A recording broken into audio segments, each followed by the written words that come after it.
I love when people send me a message on Slack and they're like, I was struggling. And after going through some of your content and have some conversations with the team, I'm making money now. Like, I love that. I love that all for you. This business model has been great to myself, to my family. The fact that I'm sitting at home in gym shorts right now because I'm going to the gym after this or in between calls, there's nothing like it. And I'm living, walking proof that yes, you can make money and generate leads off Facebook. But the fact is, and I don't even know this stuff, and maybe it sounds a little bit arrogant, but I don't care. It is what it is. Like when I go to an SEO conference and people come up to me and they're like, hey, I've seen your ads before. It might not sound like a lot, but that's brand awareness. That's brand awareness. It's incredibly powerful, right? It makes selling stuff to mass audiences much easier. So when you've been advertising and people see your face and name for 6 months, 12 months, 6 years, the impact that it has on your brand is palpable. It's tangible. And I'm starting to see that in the legal space too, where I'm getting referrals from clients that I've never worked with before because they've seen our content online. They went through our funnels and they were like, this guy knows what he's talking about. You should have a conversation with him. So brand to me is not something we talk about, but Facebook ads are probably the biggest way to hack that. And it's going to be all a part of what you're doing here. So on top of that, something I tell my legal clients all the time when I'm selling them Facebook ads is that we're all SEOs here. So we look at Google as king. Right. But the fact is that when I go to Google and search for something, I go to Google probably one time and that's it. And there's a lot of competition. There's very limited space. You know, even if you're on the first page or you have the first couple of slots, there's no guarantee that you're going to get my attention. Right.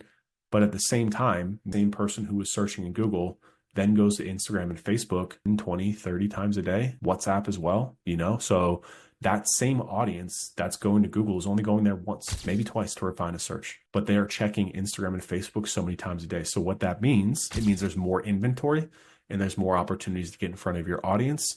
And it means it's significantly cheaper. The cost per click that we see with our clients from Google is about 300 car accident cost per click from Google Ads. It's about $2 on Facebook. Same people, the exact same audience, the same person that's using their phone to search Google is then going right to Instagram. Same person. So the people are there. We just have to know how to get in front of them. And I'm going to teach you how to do that. So again, lower cost, more scalability. It's cheaper. And it's because we are all, I don't want to get into like the semantics of this from not from like a parent point of view, which is like we're living chronically online and it's scary, but from a business owner and advertiser point of view, that presents a lot of opportunity. So there's a lot of scale that we have available here. People ask me all the time, they're like, why don't we advertise on LinkedIn? I'm like, because you're never going to get to the bottom of Facebook ads and they work much better and they're much cheaper. So you don't need to put your money anywhere else aside from here. What I love about it too is the targeting. So, you know, we work with lawyers, so we can very easily target lawyers. I know I just said that we don't have to target, and that's because our pixel is so warmed up. Facebook knows without us putting any targeting in who we want to target, but we can still very easily target lawyers, right? You can still very easily target home services business, whoever it is that you're working with.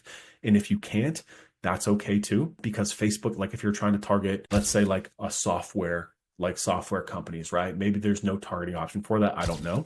There probably is. But if there's not, Facebook knows who works for software companies, who is the software founder. How do they know? Because if you have Facebook or Instagram or WhatsApp installed on your phone, those platforms have access to all your data. So whoever you're texting, whatever you're searching for, whoever you're talking to, please believe that these platforms know that. Now, you can't target against it, but if you use the right creative to tap into those audiences, we can still follow and get in front of those people. So let's talk about some of the keys to success on Facebook. One is creative. So 1 through 5 is creative, meaning the ads that you're running, the ad copy that you're using, the headlines on your landing pages, all that is the variable to success. Like I said, if you don't have to put in targeting, then how does Facebook know you want to target? The creative and the creative volume too. So it's not enough to just do like 1 or 2 or 3 ads. You need 30 ads. And I know that might sound overwhelming, but with the power of AI, you can create 30 ads with a click of a button. It's not hard. I'm going to show you how to do it. Going to give you the prompts. You're also going to have to get on camera. Maybe you don't put your face on camera, but we're going to be running a VSL funnel, just one funnel. We're not going to run any remarketing traffic. We're not going to run any direct call booking ads. Everything is going to be run through a single ad campaign. Very easy. It's all I run. I run everything to a VSL. You're going to need to get on camera to film that. We already talked earlier about a VSL. We're going to talk a little bit about today. I did an entire training already on VSLs inside of school. You're going to need to get on camera. It's not hard. Don't be shy. There's no such thing as a bad video.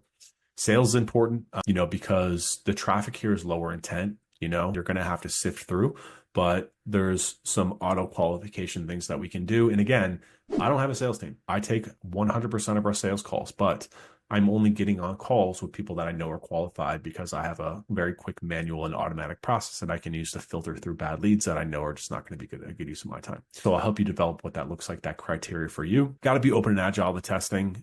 You're not going to get success and sign clients in 30 days. It's going to take time. You're going to have patience here. You're going to have to be willing to spend some money, just what it is. We'll talk about budgets and what I recommend, but you're going to have to get comfortable being uncomfortable here, because I'm going to be asking you to do things that I know are going to make you uncomfortable, between getting on camera, between putting yourself in front of people that you don't know, opening yourself up to criticism, between spending money. We're talking about building businesses here. It's hard. It's uncomfortable. And if you want to live the life and build the business that you want, you're going to have to get really uncomfortable. So I'm going to ask that of you. I'm going to require that of you. I'm going to push that from you. And I promise you, you're going to come out the other side a much stronger human and a better leader and a better business owner and more comfortable in the future of your business as well. Hey, Ryan here. Hope you liked that video. If you want more, check out these 2 videos right here on the screen.